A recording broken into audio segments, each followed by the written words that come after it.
Hello everyone, I'm the Product Application Instructor at SenseFuture.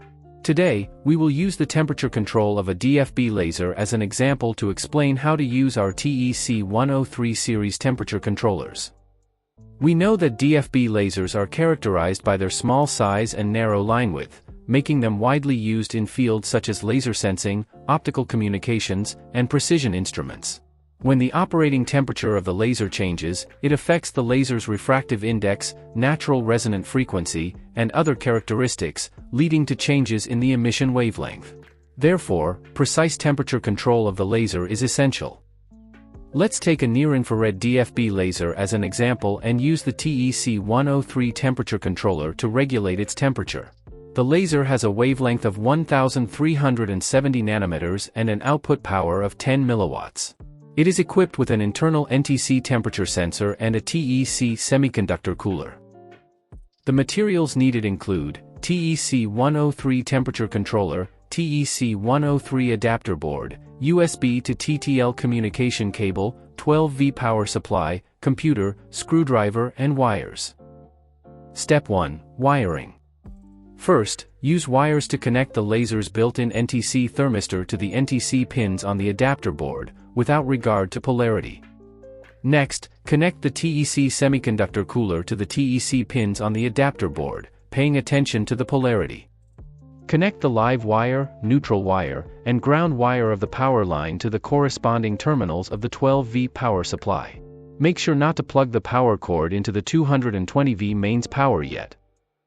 Then, connect the positive and negative terminals of the power supply to the VIN and GND pins on the adapter board, ensuring that you observe the correct polarity.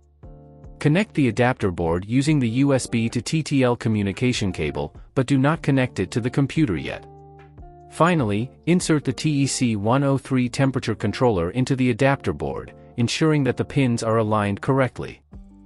After verifying that the wiring is correct, connect the power supply. Step 2. Software configuration. First, click on the serial port number list. Record the existing serial port numbers, then connect the communication cable to the computer's USB port. Click Refresh and select the newly added serial port number. Click Connect. If the connection is successful, the current actual temperature will be displayed in the temperature display area. Click Sensor Configuration and enter the NTC temperature sensor values, R0 of 10,000 ohms and B of 3950. Since the maximum voltage of the TEC semiconductor cooler is 2.6V and the input voltage is 12V, the maximum output voltage duty cycle is 2.6/12 equals 21.7%. Therefore, set the voltage limitation to 20% to prevent damage to the cooler. Enter the target temperature, then click the PID auto-tuning. Wait for the auto-tuning to complete, which may take several minutes depending on the size of the heat sink. Alternatively, you can manually input the DFB laser's experienced PID values, P equals 200, I equals 100, D equals 0. Enable the output to start temperature control with the temperature controller.